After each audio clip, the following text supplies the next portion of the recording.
Hello. Hi. Hi, everybody, and welcome. Good afternoon. Thank you for being here. The presentation will be run by myself, Daniele Bazzocchi, General Manager of Safilens, and Professor Giancarlo Montani from the University of Salento. We have just 15 minutes, so we'll be quick. Afterwards, if you have any questions, you can find us just in the booth behind.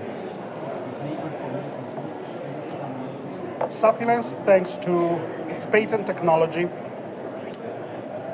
that has developed throughout the years, is capable of producing soft contact lenses, which include, inside the matrix of the contact lens, natural substances, which are then slowly and continuously released onto the eye surface, thanks to the pseudoplastic, non-rheological behavior of these macromolecular polysaccharides.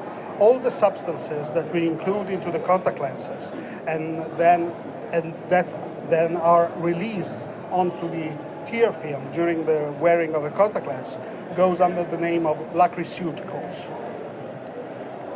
In this particular lens, we have two tear film substitute, macromolecular polysaccharides, HA hyaluronic acid, and tamarind seed polysaccharide, known as TSP.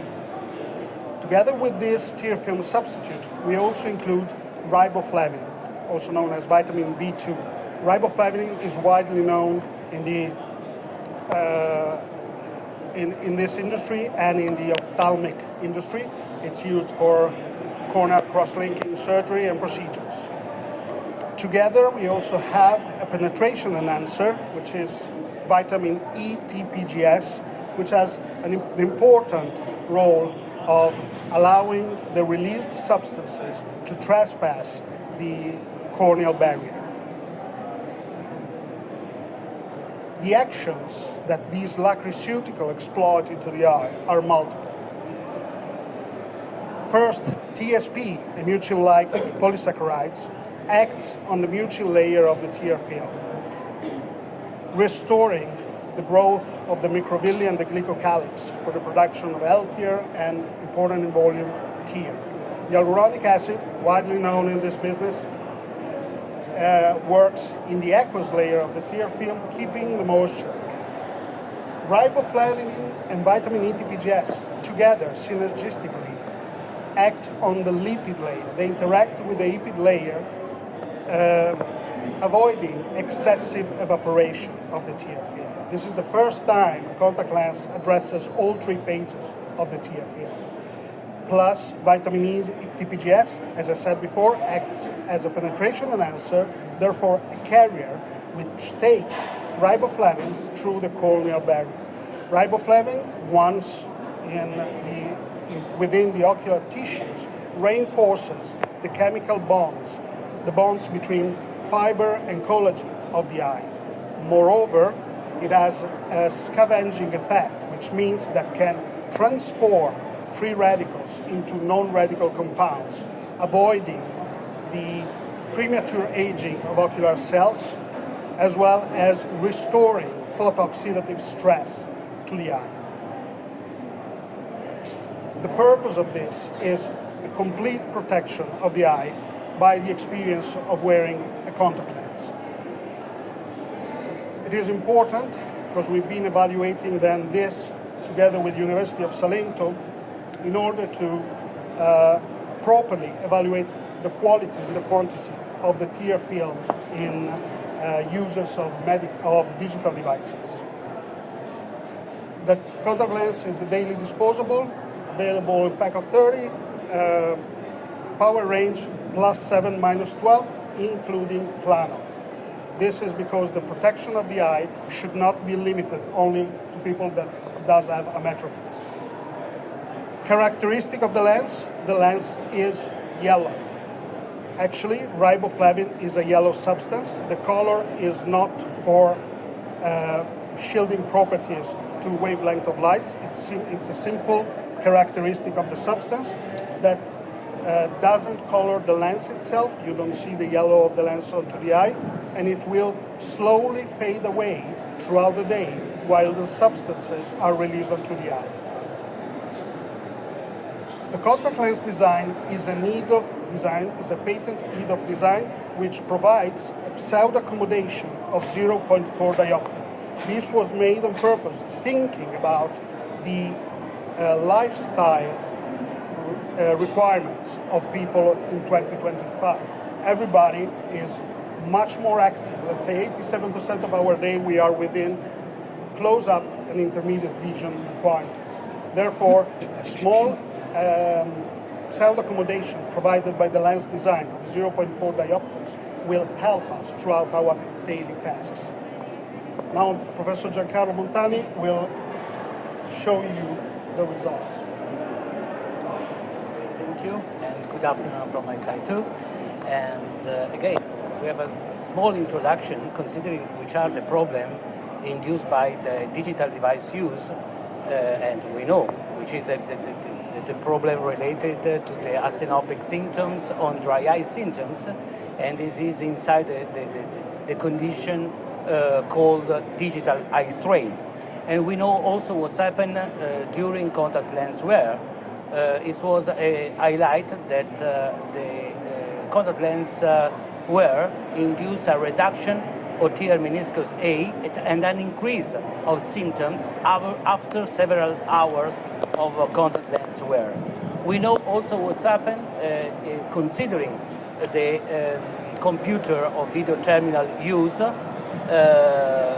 about the blinking behavior, because we know that usually PDT user reduce the number of blinks and increase the number of incomplete blinks. These are very important problem related also to the right wettability of the ocular surface.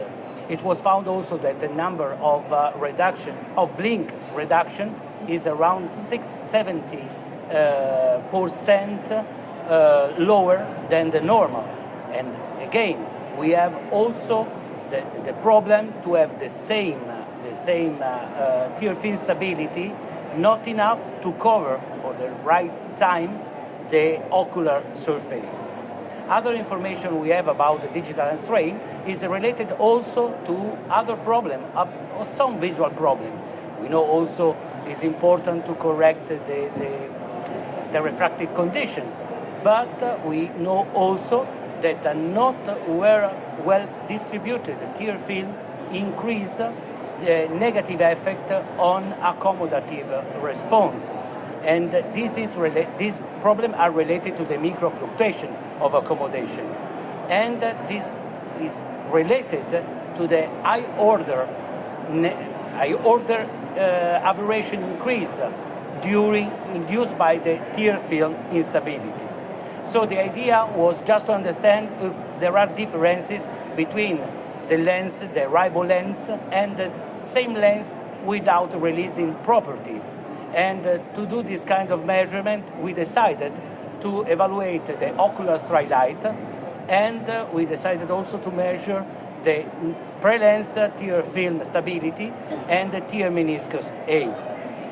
We selected a group, 36 people working in the university, and the university, this sample uses several hours by day the computer, and with an age, a critical age related to the symptom, to the dry eye symptoms, and an age between 20 and 40 years. We consider it a lower refractive error, a lower myopia, just to use the C1 device, because when we use the device measuring the ocular striate, we need to reduce the refractive condition, because if I have to test a higher refractive condition, we have to put lenses, and that we don't want to induce different lenses inside the system. The lenses, as I told you, are the same, just RIBO with the RIBO effect, and we can see the RIBO presence about the reduction of transmittance in the blue light part of the spectrum, and the other lens is the same, is a Vifilcon material, but without releasing property. So we tested the ocular twilight using the C1 device, and we measure the pre-lens tear film stability in a non-invasive way using the MIA device, and also we measure the tear meniscus 8 using the Optopole OCT device. We did a different measurement. The first measurement we done the first day of wear after 20 minutes of contact lens from the contact lens fitting, and we repeated the measurement after 1 week of contact lens wear. And these are the results. So considering the ocular twilight results, the measurement done after 20 minutes highlighted no significant differences between the lens releasing the different material and the lens no release material. But we found differences after after 7 days of wear and after several hours of wear.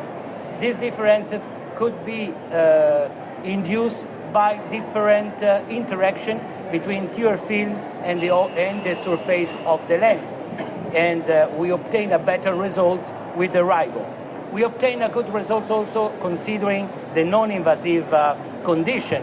And so, as you can see, the pre-lens non-invasive break-on time was higher using the RIBO lens compared with the control lens, and this difference increased after 7 days of wear or after several hours of wear. And we have an example here about what's happened on the lens considering the high order aberration, because again we told before that high order aberration can be a cause of digital eye strain related to the accommodative response, and this lens present a more stable tear film surface in front to the pupillary diameter. But we can see this effect in a better way using an interferometric pattern, because in this case, as you can see here, the pattern is more stable, but using the other lens, the pattern became more unstable and irregular. And we obtain also positive results considering the tear meniscus A. No significant differences after 20 minutes, but significant differences were found after several hours of wear. And in this case, the differences is quite 50 microns. And considering the introduction, we know that one problem related to contact lens wearer using digital devices is the reduction of tear meniscus A. But to consider the conclusion, I left the words again to Daniele, and so. Thank you, Giancarlo. And thank you for your attention. Actually, the results that the university found are extremely interesting. The consideration made in terms of the better stability of the tear film and the tear film overall condition after several hours of wear or 1 week of wear of these contact lenses showed superiority in the quality of the tear film and the condition of the eye. Therefore, the refractive condition of the eye of the contact lens wear result. This, of course, can be reconducted to the synergistic effect of the released substances. The control lens actually was exactly the same without the substances, so the difference shown are interesting. And the fact that this better tear film stability is connected with an increased depth of focus of the lens design makes these lenses absolutely suitable for digital device user in nowadays environment. There are more and more studies to be conducted. We expect to have a wider range of results in the following months. But if you have any question, I thank you for your attention. Thank you for being here. If you have any questions concerning these lenses or other products, we'll be right here at your availability. Thank you very much.